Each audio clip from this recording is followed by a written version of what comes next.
This episode of Capes and Lunatics is brought to you by Tweaked Audio. Get awesome headphones, go to tweakedaudio.com and use the coupon code Southgate to get 30% off, free shipping, and a lifetime warranty. Or you can get there through the link on our website, southgatemediagroup.com.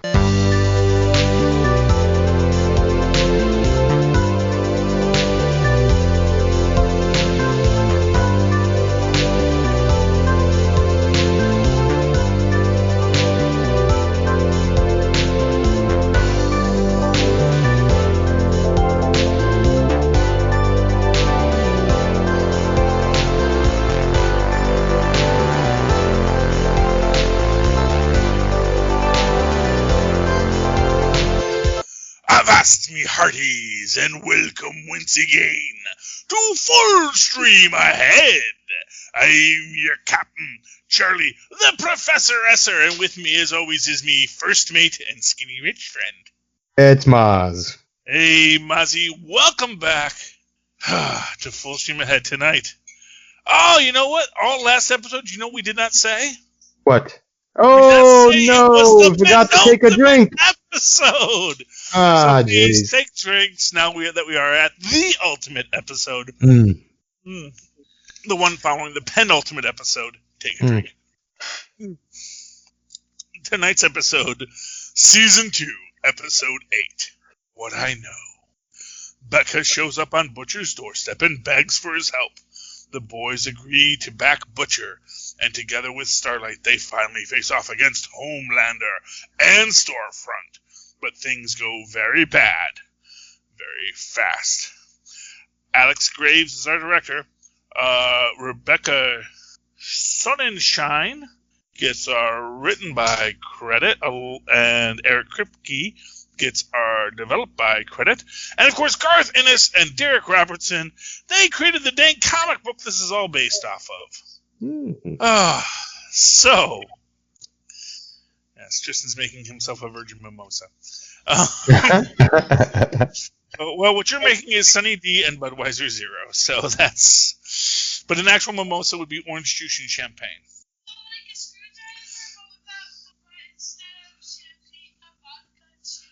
Yes, like a screwdriver, but instead of vodka, it's champagne. But in your case, it's Sunny D and Budweiser Zero. Zero alcohol with kids. Well, because you were a very well-educated child, so you've learned about all the things that adults know. Okay, getting back to the story. Sorry. That was a non sequitur. What I know. So this episode, this takes place after the head blowing up, and of course, it is such a strange thing, and we basically have this neat little conversation between Homelander and Stormfront, and they're like, "Did you do that?" It's like, "No, did you do that?" Who did that? And they're like, and Homelander had to be Edgar. Edgar must be blowing people's heads up. And he says, "Really, Edgar?" He says, which is interesting but I guess they probably just assume it's an interesting idea that maybe they just assume Edgar has they don't know he does. We figure, you know what? Right. He's so calm around us. Maybe we don't want to mess with him. Yeah. It's amazing. His superpower is his image. Yeah, he is so Giancarlo. He Giancarlo's at them, and yeah. he stares at them Giancarlo-ly. Giancarlo Esposito, that's his name. Yes. He's got such a gorgeous name, and it's like, but it's so many syllables of Giancarlo Esposito. It's a poem in itself. Esposito, you. But yeah, and then we get because throughout this, Stormfront does show her butt a lot, not in a good way. Where she just lets it out there, and it's like where it says, well, he is very smart for one of his kind, right. And it's like, sweetheart, this is the guy running your Nazi husband's company. Maybe show some respect. Is I guess the moral of that story. Just a touch. Just a touch. But yeah. So, but it also shows that it's neither of them, which is like, oh, okay. They were very calm during it all, but at the same time, I think that these guys are always calm, because they are relatively invulnerable. So, they're not going to panic that heads are exploding because, they see heads explode all the time. It's like, okay, yeah, heads be exploding. That happens. But I wonder if any of their thought was, ooh, I wonder if this is me, if there's some new power that I'm all of a sudden developing. Or thinking it's the person next to them. Maybe that's right. what, maybe basically Homelander didn't panic and says, oh, this has got to be, this is a Stormfront power, This yeah. He's got these crazy head pop powers now, Yeah. We get to that at the end. That's the mystery that's revealed at the end. But anyway. No, we're on that episode, the final episode. Don't spoil it. We're not to that point yet. Yes, we're podcasting the last episode of The Boys right now. Okay. Can you hear what he's saying, just out of curiosity? Yeah. Okay. Yeah, I told him if he wants to be heard, he has to speak up, so he's shouting now. I could hear him. Yes, I love you too, Tristan. Anyway, so, after the head-popping incident, we basically have, Homelander and Stormfront come to pick up Ryan, who's just been playing games with Ashley, and they're like, sorry we left you all alone. And they're like, he wasn't alone, I was here. And it's just, poor Ashley, they're so dismissive. I know. And it's like, you feel for her. That's what I will always say about Ashley, is you feel for her, because it's like, she's not a bad person. She's not, she's actually doing everything everyone wants and really working hard to make sure they're safe and everything works out, both for the company, for the heroes. She really does her part, and yet, her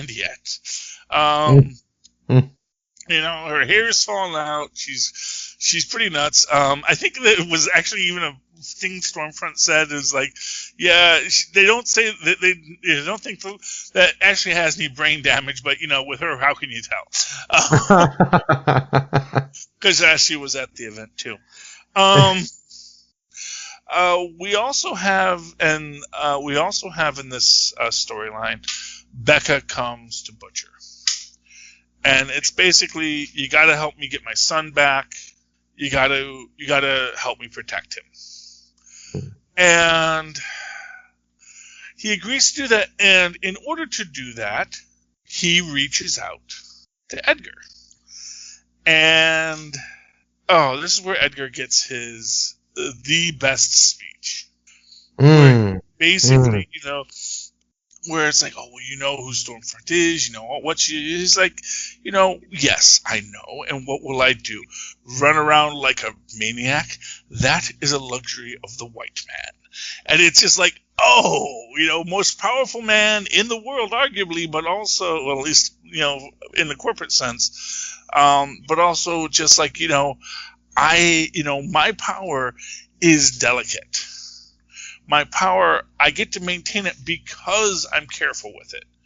Because I don't let it get tossed in the way of the goals. Exactly. His goal is broader. He's seeing the forest for the trees, and he's not going to let one felled tree, let him stop him from his end goal. I would love to know what that is. Well, but that's where I get into this idea of, interesting that, it's A-Train's replacement.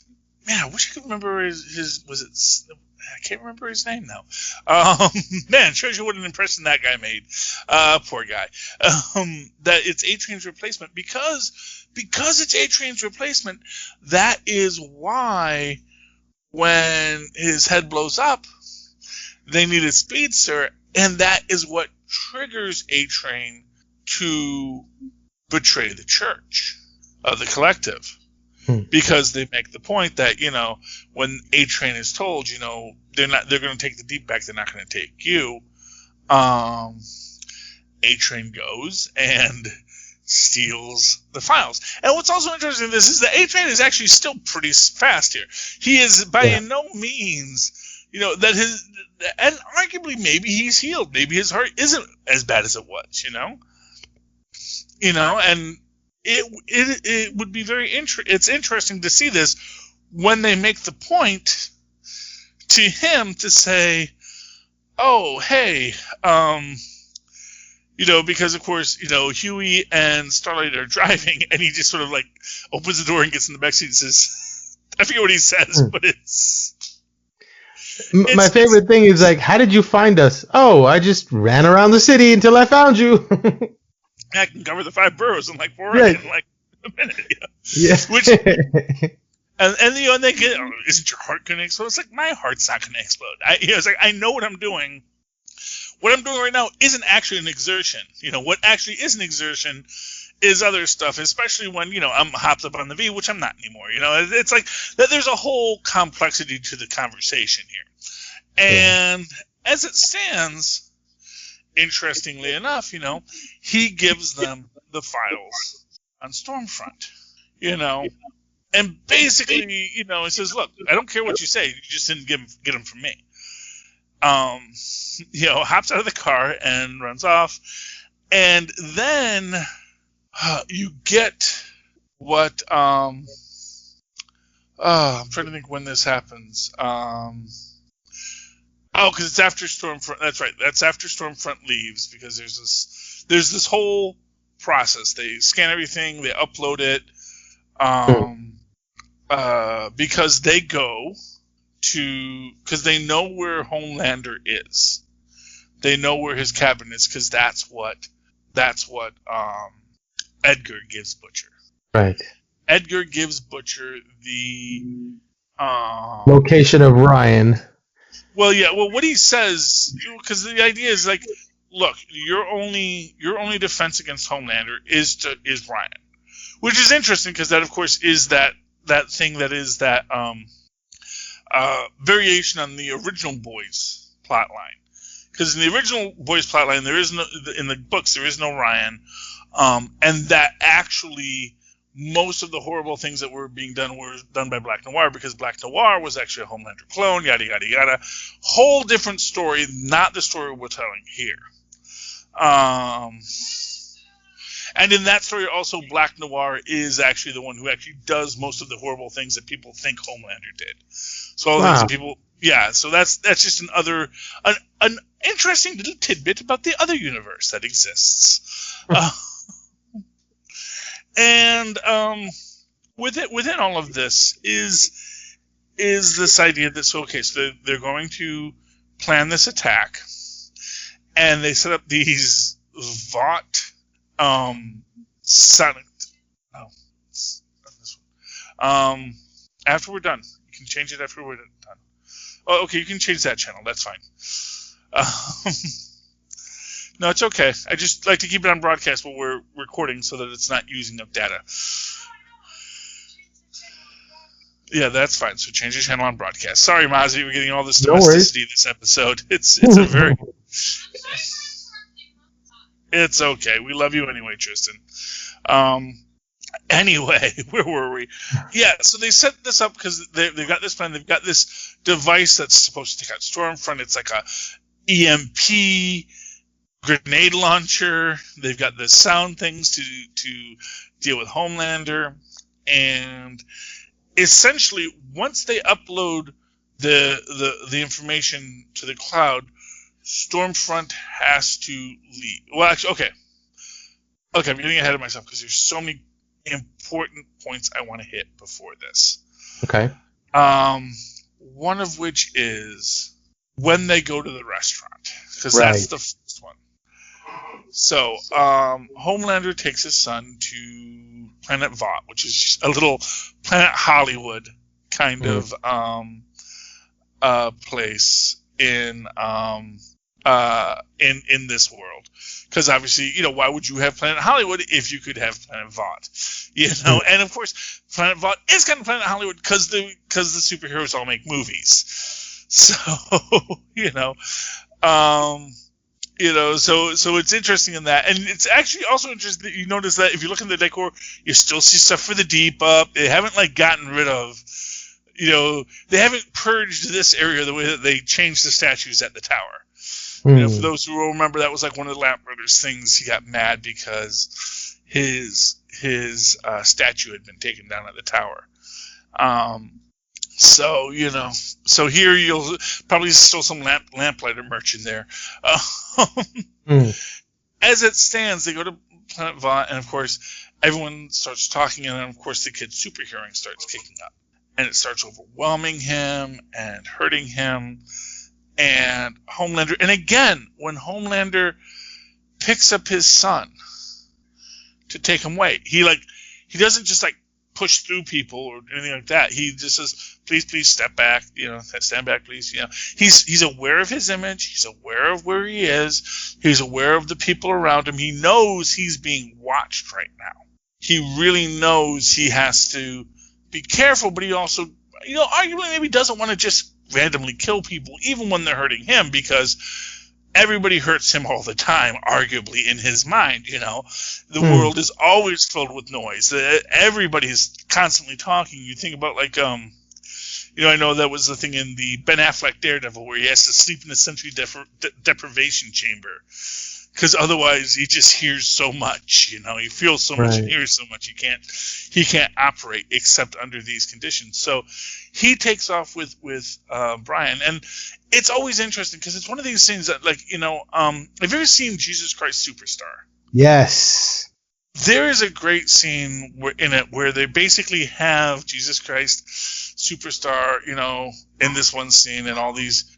And basically, once word gets out that he can heal, then everyone starts crawling towards him, and it's almost like a zombie apocalypse kind of scene, And it's based off of the idea of, the woman who touches the hem of Jesus' robe and is healed. It's a beautiful story in that sense, but it is also this idea where it's kind of horrific when you think about it, of all these people who save me, save me, save me from the physical things. It's no, I'm here to heal your spiritual woes. That's not going to help right now. But that idea of everyone crowding around you because of you, they want a piece of the power. They want to feel whatever it is that you have come into them. And it's not like it can be a passive thing. You actively have to give a piece of yourself to satiate that hunger. Exactly. And for what it's worth, arguably that is part of what is Homelander's whole story, in order to, again, I remember when we first started watching this, back in season 1, it was how dare you make me feel empathy for the Deep? How dare you make me feel bad for this man? And it's there are times where I'm dang, you're making me feel sorry for Homelander. Yeah. You're making me see things from his perspective. And, and again, it's this idea that you find out that, Donald Trump's dad beat him, probably mercilessly, or at least mentally, made him feel horrible. Did you ever see the old Christopher Titus? Yes. Sitcom. Mm-hmm. And there is this, and Stacey Keach played his father, and in that. Christopher Titus's wife is Irish. His dad doesn't like the Irish, yada yada yada. But his wife's family is very physically abusive. And Stacey Keach says, "No, you see, I mentally abused my child. Those scars, those last a lifetime." And that's the truth. Is that people? Although I will say the idea of Donald Trump's dad probably beat him. I wonder how much of that is true. And the other thing is these sort of abnormalities in behavior, or the fact that you turn into someone that's hurting other people, or yada yada yada, that can come from one of many places. It can come from you were hurt as well, or it's that the environment you grew up in was such that you formed that thing through no sort of abuse, but just through gluttony and through those sorts of things can deform you just as well. So some people's cases, it's not necessarily that they were hurt; it's just had a bad upbringing, or a bad environment. But again, it's this idea of that sometimes it's even more than just the physical abuse. It is that mental abuse. It is that that cruelty of people towards you that just takes away from you. Anyway, I mean that's one theory, I suppose. Now I'm trying to remember what the heck we were talking They about. Oh, definitely yes. do find some redeemable moments for Yeah, Homelander. for Homelander, because and that is the thing. And depending on, because we still don't know what happened. We know that he was raised in a. That was the thing I wanted to talk about plush mommy versus wire mommy.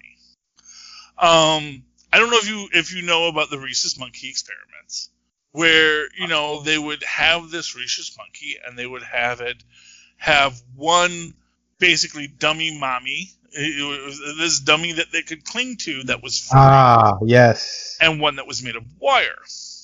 The one with the wire fed them, but the one that was soft didn't. And they would cling to this plush mommy until they were so hungry.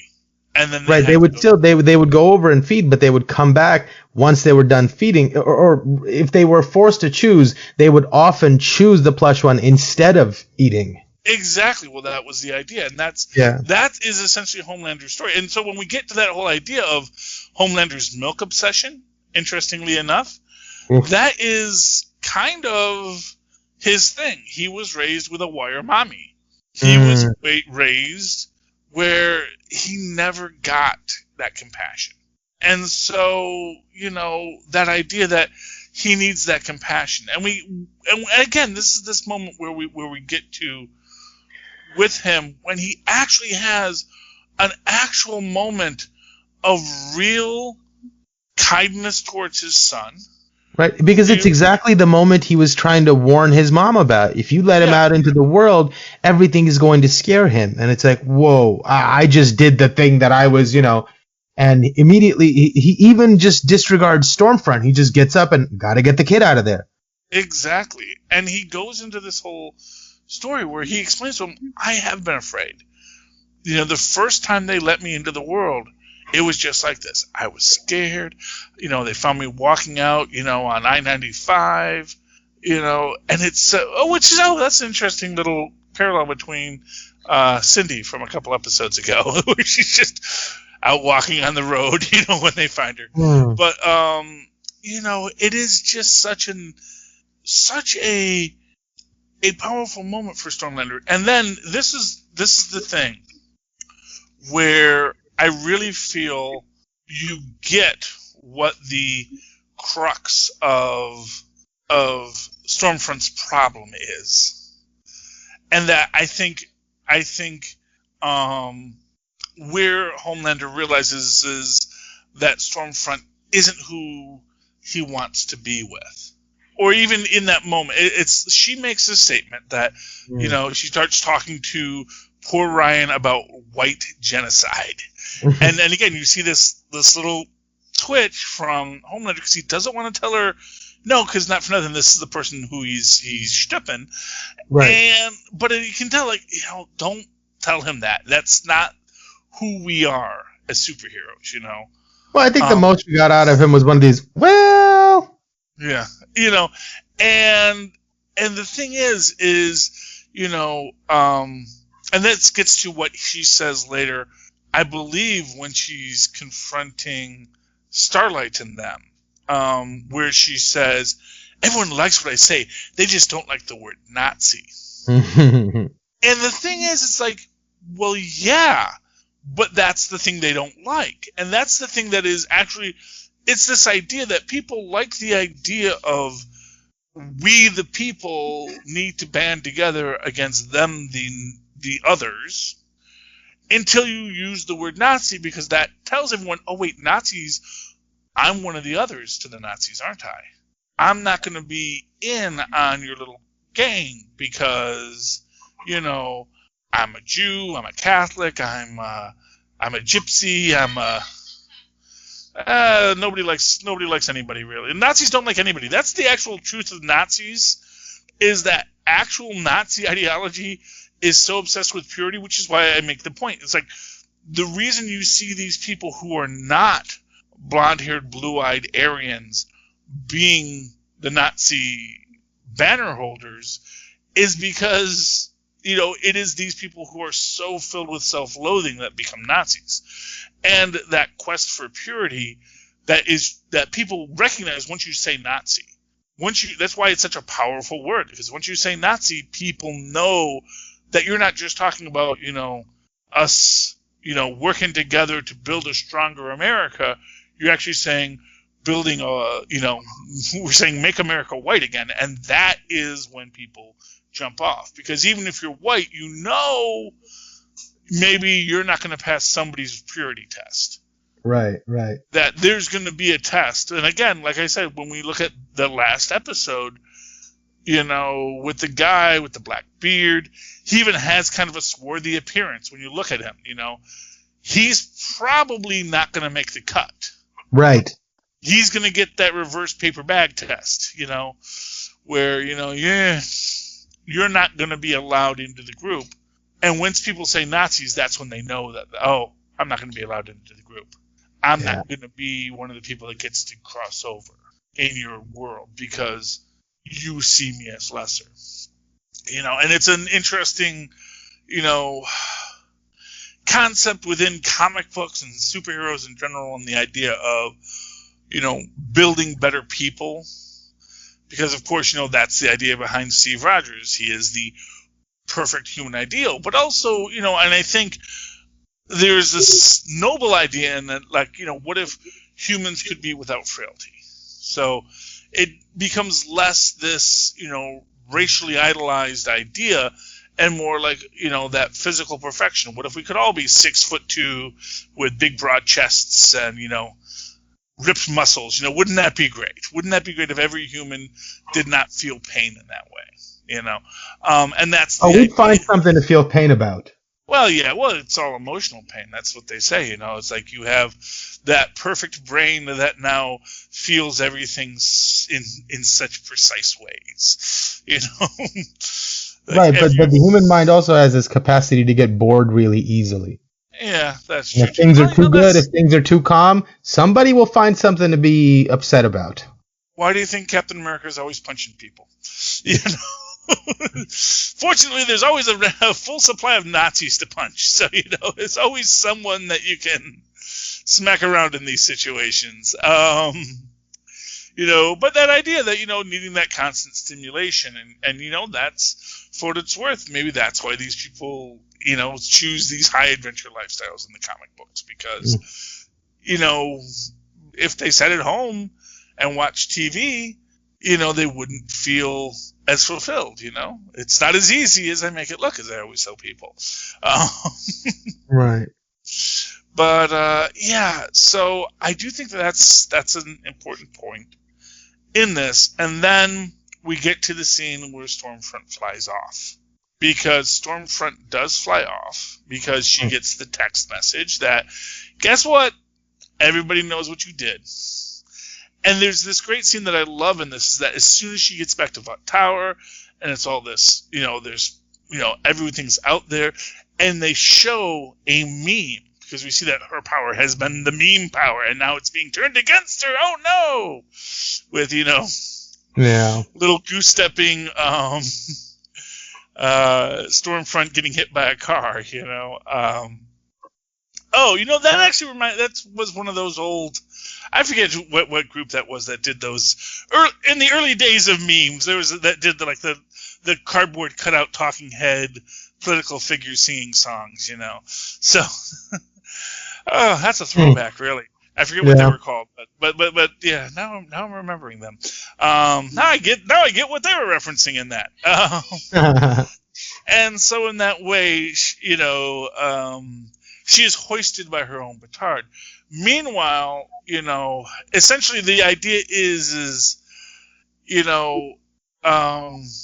Butcher and Becca are supposed to pick up Ryan and leave and go back to Vaught's place. Or to go back to the CIA so they can get help, right? Well, no. But he has planned with Edgar a counter plan gets Ryan. His plan with Edgar was that, yes, I can get the kid. The kid's going to come with me and Becca. You can then pick up the kid. No, his thing was, Edgar said to him, let me keep the boy. I'll keep the boy safe, and you get to keep Becca. And he told Becca that we're going there to get the boy out and that the CIA is going to help us take him. and then at the last minute he changes his mind.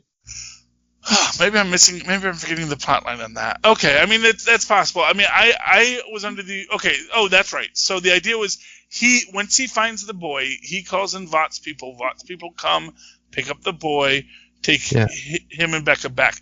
He has made the deal with Mallory. That's right. That he's going to have Mallory take the boy and and the boy. I don't know if he was supposed to take the boy and Becca, so that Becca can still raise him, but it'll be under the CIA's auspices rather than Vought's auspices, because CIA is so much better choice, obviously. Well, for what it's worth, Mallory seems like a good person and a person that her word is important to her. Well, yes, but at the same time, it's sort of like, Nick Fury. Everybody likes Nick Fury. Everybody trusts Nick Fury. But Nick Fury is a double-dealing super spy. Right, but the reason people trust him is because they know that if he has to make that decision, he'll probably have a good reason to. And that you can at least be afforded that luxury in that moment to know that you're not going to get screwed over for, a silly reason. Yeah, but then again, what the reason is going to be that complex. It always gets more complex. That's what I'm saying. It's like and there's going to come a time. I think the people that trust Nick Fury are the people that are willing to do their part for the cause. Well, or the people that survive the choices he made. And, right, but it's either we survive his choices or nobody survives often, right? Well, at least that's what he told you. Fair enough. That's the thing. But that's my point. It really comes down to that people trust him, and then that's the reason. And he has built up that trust by the decisions he made before, having usually been for the greater good. Yes, and that is fair. And in truth, what I'm going to say is that a lot of times people don't trust Nick Fury, especially because he has screwed them over on numerous occasions for the greater good. They probably deserved it. Well, not necessarily. When here's what I'll say: when Nick Fury sends Wolverine and Spider-Man in to topple to topple Doctor Doom or there was a coup in Latveria and he sends them in, and then basically Nick Fury has left a lot of people holding the bag. Sharon Carter got left holding the bag. Right. That's a whole story. I don't know if I would call it being left holding the bag. That's what I mean about doing your part. It's like if he can bring you to that precipice and you get to do your part. That's the deal he's making with you at all times. It's only you're doing your part if you're told what your part is at the start. No, but that's my point. You trust the cause and you trust your leaders in a way that you trust them to know that if they ask you to make that sacrifice, that it'll be worthwhile. And that's the reason people give that right over to him, that they know that if he asks them to make that sacrifice, whether he asks with his words or with his actions, if you're for the cause, and that's, I think, the reason people trust him, even though he's a double-crossing son of a you-know-what. And what I will say is that in many times, the people that trusted him really come to the understanding that they maybe shouldn't have. That whatever Fury's cause was, maybe it was for the greater good, but maybe it was for a greater good that Fury saw, but that in the individual good, it wasn't. Right. So another way to look at that is the person who's feeling that sort of way is opting to choose for their own happiness versus everyone else's. Or that they just don't trust that Nick Fury's choice of everyone's happiness was really everyone's like a likely justification. Yeah, well, I guess what it comes down to is whether or not you're going to trust the U.S. government. So just to bring us, but it's not the U.S. government; it's S.H.I.E.L.D. Well, no, but with Mallory, it is. Oh. So when we go full circle back, and that's the idea here, is that when we go full circle back, it is this fact. Oh yeah, these are the guys who paperclipped Vought in the first place to build them superheroes. During the Cold War, and there's all these things, that, there's so much more in the story that when you look at it like that. But, you hope Mallory's going to do right. And for what it's worth, a character like Brian isn't in and of himself a threat yet. And honestly, they probably know that he's got a good enough base that they can build him up in a positive way. Basically give him Robin training, teach him to be, raise him in goodness and wholesomeness and, education and the like. And hopefully, don't have some kind of crazed pedophile in the CIA be a part of this storyline. You hope. Fingers crossed. This is the boys, after all. They did say that the G-Men might come into the next season. So, that's bad. Just so those who don't know, the G-Men are the X-Men parallel in the Vought universe. Universe. And so somebody that has had this mutation happen naturally, not due to the serum. Or that's the story that they have. I'm not sure exactly, but meant to. But basically, all the characters are meant to seem like members of.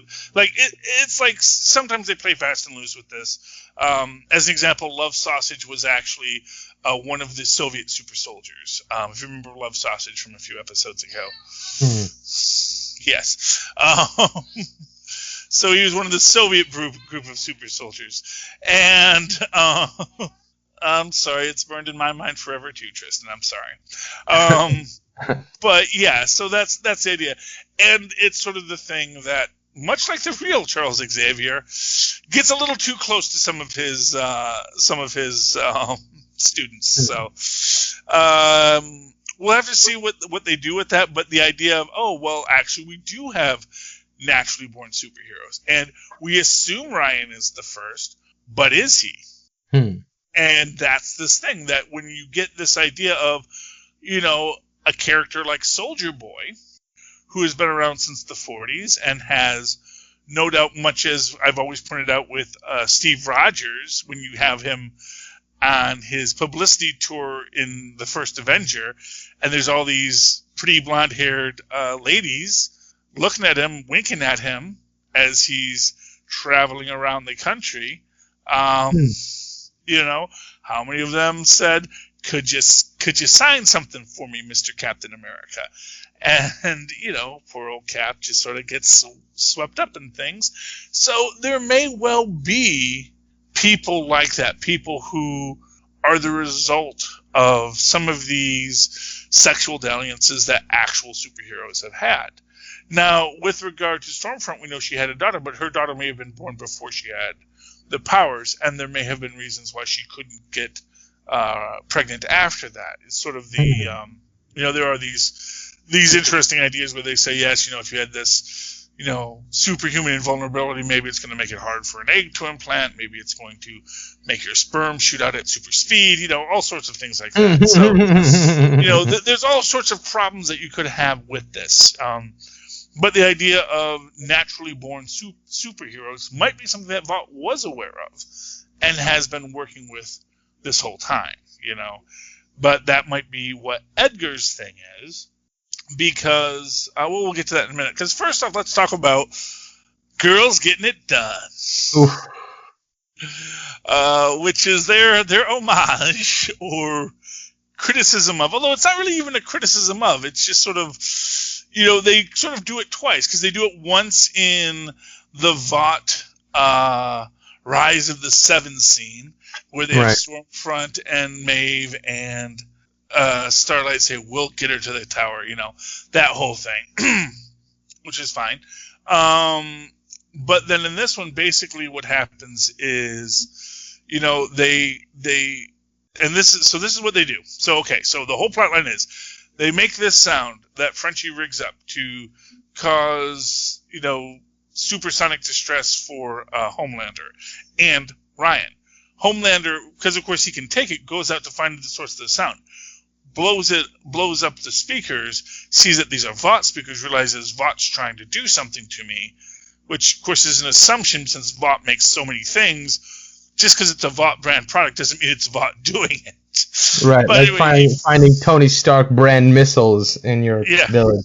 Exactly. It's like Stark makes lots of things, you know, and not every he's not personally responsible for all of their uses. So anyway, but he flies back to the cabin. But of course, once he gets back to the cabin, there's all these Vought special ops because Butcher called the Vought special ops to come to the cabin to get him and the kid. And suddenly, Homelander comes back, sees his son is missing. All these Vought special forces standing around, just starts lasering them. Oh, the difficult life of a henchman. Exactly. Poor henchman. No one ever worries about the henchman. I mean, we assume they've got really good life insurance policies that have the double indemnity for dying in battle, that kind of thing. I'm sure Vought pays a heavy premium for it so their families are taken care of. But, hey, Vaught's got to be a union shop, man. You got to be paying good benefits to get people to keep this many secrets. You know what I mean? It's like, you know, people are being taken care of for the rest of their lives when they work for Vought, because that's the only way you keep someone quiet, even if you can kill them. Because it's like, you know, you really got to be willing to write those checks and keep people quiet and to do what you have to do. Although, you know, arguably, you know, they have been cheap when they felt they could be cheap, but still, you know, you think in a lot of cases they assess these things. And if you're inside Vought, you're probably getting all the perks you need, you know. So anyway, where was I?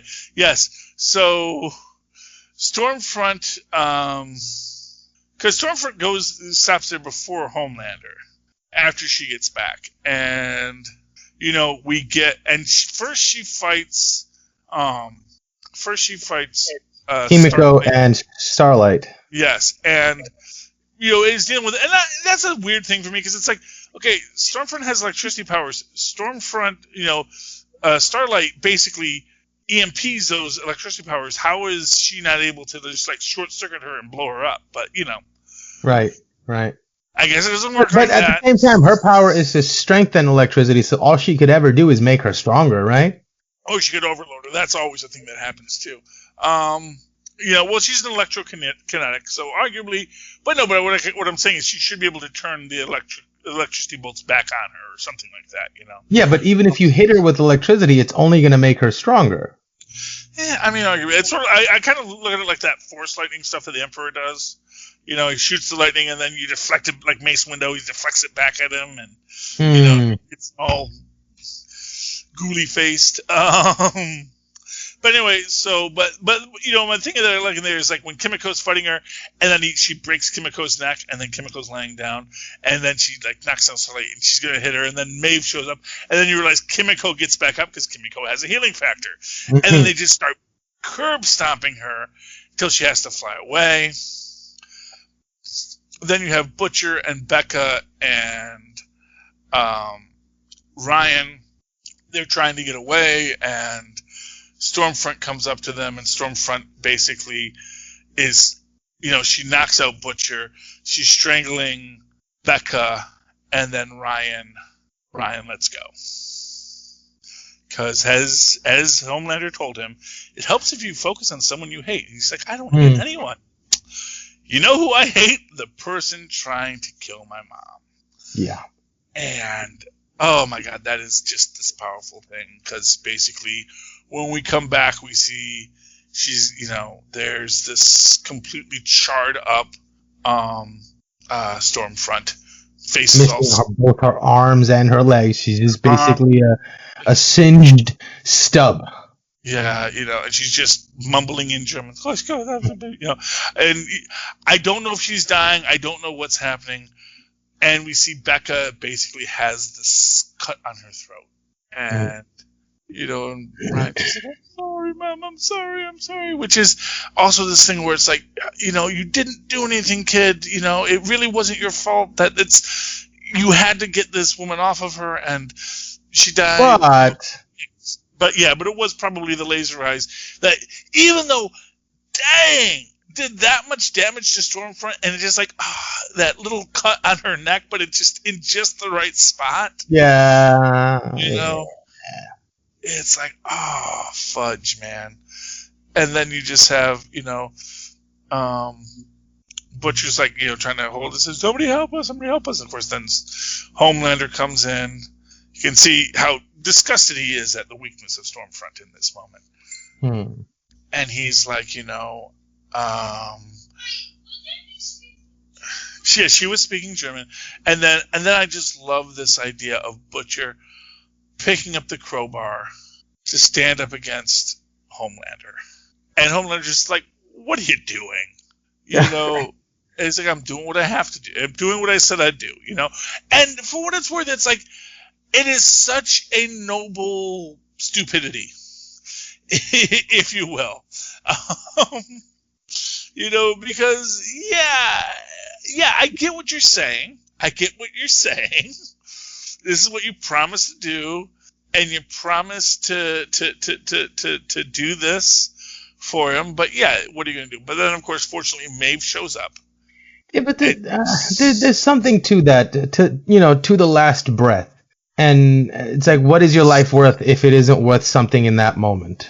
Yeah, and I agree with it. And honestly, I do the same thing too, because, so there's this great scene in DS9 where Quark has to do a Klingon battle, and because essentially those are to the death. Yeah, and essentially the plot line in this is that, okay, this one Klingon was using accounting to devalue the property of this other Klingon. And he has to basically go there and explain accounting to Klingons, explain how this Klingon was using this unworthy tactic to devalue this other house that he continually made these investments, and of course all the Klingons like, stop talking, and then he challenges him to a battle, and then he says, okay, fine, I'll battle you for your honor. He throws down his bat'leth, and he says, I'm not going to beat you. Go ahead. Be the big man.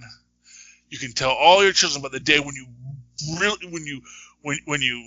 valiantly struck down a Ferengi, and basically, and of course then the guy's going to strike him down, but then, the actual head of the Klingon Council stops him, and it's like, you are ashamed that you would strike down such a pathetic creature without honor.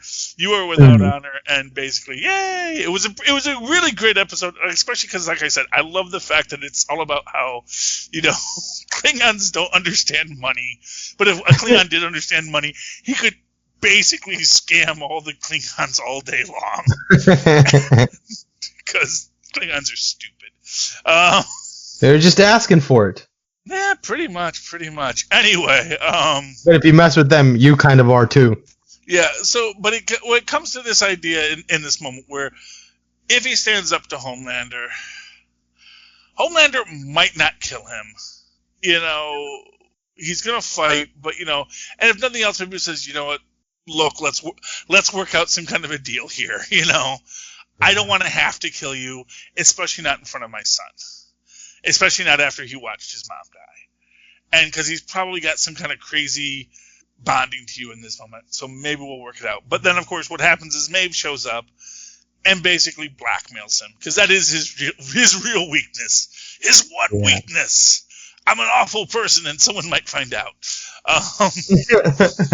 Basically, says, I've got the tape of us leaving, and he basically says, yeah, of course you'll be charged with that too. It's like, yeah, it doesn't matter, just so long as no one ever loves you again.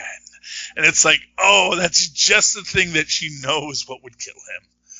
And then we get all of our little end cap scenes. We get basically, Homelander saying, and thanks to the brilliant work of Starlight and Maeve, and Starlight who went undercover, we apologize for doubting her, but she went undercover and proved the truth of how the lone actor Stormfront was responsible for all of the problems. Yeah, and don't mind that Homelander on the grassy knoll. Yes, exactly. And just, it comes, and it just, but it's beautiful in the way that he's like, he says, and just, I know I have no truer friends than you, just to show that he can lie with the best of them. We get Mother's Milk going back to his family. I think we get a nice little Kimiko and Frenchie scene, because they're all happy now. And we get a nice scene where Butcher gives Ryan the St. Christopher medal from his mother, and Ryan says, "What do I tell you?" And he says, "Don't be a cunt." He says, "Good man." And he gets into the limo with Mallory, and then we have this very cute scene where basically Starlight and Huey are talking, and he's like, "Yeah, I think I've always just stuck in there no matter what, and da-da-da-da-da-da. I think I need to not just keep on sticking in there and just start making my own way." And Starlight thinks she's breaking up with him. He's like, "Oh, no, not that. No. I'm not stupid. I'm still going to cling to you. I'm not an idiot." Yeah, exactly, which is, it's beautiful. It's adorable. It's adorable.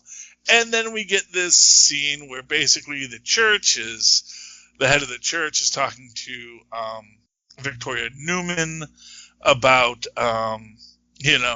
the deals that they've all struck, and yes, I see that. And how he confirms that the information against Stormfront came from him. Yes, and I've got a treasure trove of secrets at your disposal. Oh yes. Yes, but he wants to attack some tennis, and then they hang up, and he is sort of sitting back in his chair. He's drinking his Fresca, and then his head explodes. Which is delightful, because obviously that was soon to be Congresswoman Newman. Yeah, it's Congresswoman Newman. We see her outside. Her eyes were all cloudy, and now they're normal. Which makes me wonder if they're going to do a flashback where someone's watching the tape. They're going to actually see, kind of like what we saw with the convenience store clerk's eyes, where they had that slight glow. Where it's going to be people like starting to. Oh, did they just turn us into one of them? I don't know. Maybe. Like, am I that guy in the grocery store going, "Hey, I saw a glint in your eye"? Exactly. So, I'm saying that in the story, people will be like that. Will people be like go back over the footage and like someone's gonna freeze them? Why does her eyes glow at this moment? Right. But is that the same thing that we're doing? Is that a metaphor to put us in those shoes? Oh, maybe. And of course, we get at the end is Huey wants to volunteer for her campaign because he wants to do what's right. Oh, also, obviously, the boys are going to start doing this work on the books. They're going to be doing the wet works for the superheroes on the books, where they're going to. Yeah, and those and that payroll is being funded by Vought itself. Mm-hmm.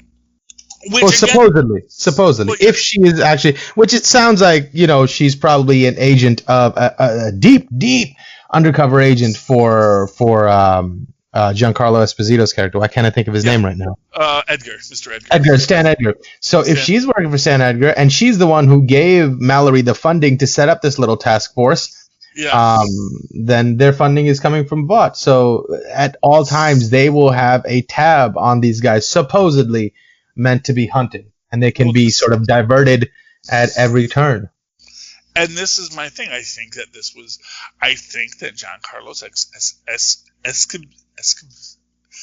that Mr. Edgar, I said it earlier, I don't know why I can't say it now, that Mr. Edgar basically is playing this 8-dimensional chess. Yeah. I think that Newman is his loyal plant to basically keep the soups under control. And it's not to say that this was his plan all along, but he is a guy who can improvise when he needs to. And once the Compound V started going out there, that basically he was planning. He knew stuff like this was going to happen. Essentially, and this is actually an interesting aspect when you think about something like Compound V. You can have this idea, oh, this one scientist created it, so it could never be created again. It's like, no, that's not how science works. Somebody is going to stumble upon the same dang thing again sometime again at some other time.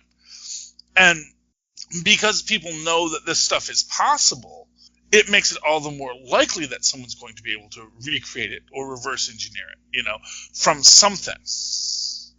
And in fact, I think that's one of the ideas that existed in the other books, was that, even if people didn't have Vought's secret sauce, there were enough people willing who were able to figure out what he did to try and recreate stuff like that. Or figure out another way to solve the same problem. Mm-hmm.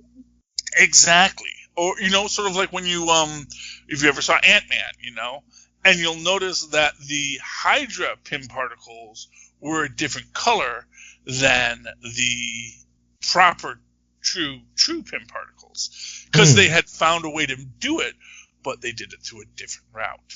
Right. It's like the blue meth in Breaking Bad. Yeah. Another Giancarlo Esposito. Esposito. I wanted to put an extra C in there for some reason. Giancarlo Esposito. Another great work of his. And the idea being that, there's always going to be someone who's going to figure out another way. There's always going to be someone who's going to break it down a different way. And so that is, in essence, what the worry is. And if you have to have that worry, you have to be ready to build your contingency plans and contingency plans for your contingency plans. And you can't get flustered just because your plan doesn't work. You've got to say, okay, what do we do now? What is the next option? What is our threat assessment? What is our liability? And for what it's worth, Mr. Edgar has threaded the needle. And I think that it is entirely possible that this was all his intention. I think that the reason that A-Train's replacement gets his head blown up is so A-Train, who is now in the church, will sneak into their file room, get the evidence that they need, give it to the people who need to get it out there. So that, and then you could even go back a few steps more, where all of a sudden what Homelander did was bad, but then what Starlight did helped Edgar in the long run, because now it's out, like when it's just rumored and it's secret and we're all bent over a barrel, that stuff. But if we just go out there, now it's our narrative to control. And now it becomes, do we need more V? Do we need to sell people more V? Now that we're going to say V's out there, do we have to say, well, how do we provide more V to the people? And that gets in that, and in that way, that's what Stormfront brings to the table. She's going to give people wanting the V, because again, so long as she's out by the time she's a Nazi, it's just a bunch of people who says, we need more V, and we need our soldiers to have the V, and da-da-da-da-da, and all this kind of stuff. Although they've also clamped down on the V, because truth be told, Vought doesn't want a bunch of superheroes running around. They want to have fight control on a very special product that they only own. And for what it's worth, because there's no patent on Compound V, because obviously you don't patent it, you get to own it forever. Now, if someone else reverses engineers it, then you're out of luck. But so long as you have it, you don't have a patent expiration that would occur that would allow other people to make Compound V. So it's a very, very complex situation, and I think that Edgar is in charge of it. And I think we maybe get that in the next season when we get to the G-Men, when we get to what is being built out there, because I can see this idea of these children of superheroes.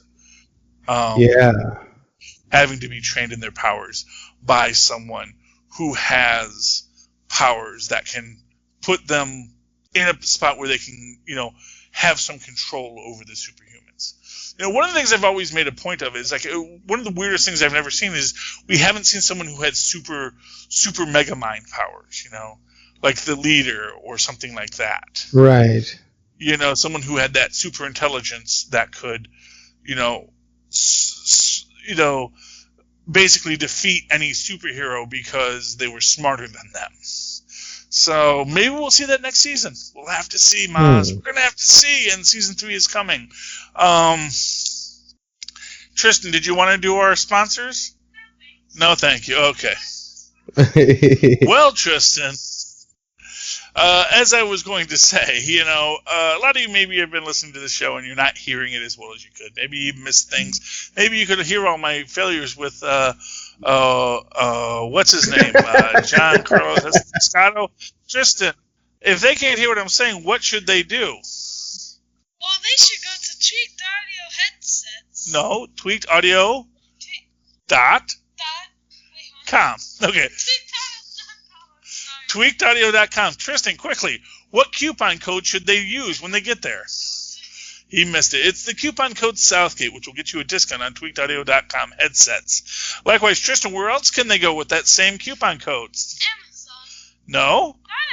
Hunter Killer, were you the one who said you wanted to do the tags? Okay. Well, then you should have asked for one at the start. You usually do it with me. Okay, anyway, so listen, guys. If you're looking for something to do, go to hunterkiller.com. Help Michelle Gray solve all of the cold cases that she has there. Use the coupon code Southgate to get a nice discount on that. And then when you're done, go to Amazon.com by using the link in our show notes. It will cost you nothing, and it helps out the show. So that's always a good thing. And while you're there, check out Pod Life, the book written by and for and from the Southgate Media Group family for you. Actually, it's by and from, not for, because you're who are buying it to read it. We already know what's in the book because we wrote it. It's available in paperback. It is available in downloadable form on your Kindle. And it is soon to be an audiobook as well for those of you who just don't like that reading but want to hear people talk in your ear. For which you might want to get Tweaked Audio headsets. There we go. Brought it all back full circle. And if anybody does any of that stuff, Mozz, how can they reach you to talk to you about it? Oh, they can tell me all about it, and they can email me at mozzmanzor@gmail.com or find me on Facebook under Mozz Manzor. That's MOZZMANZOOR.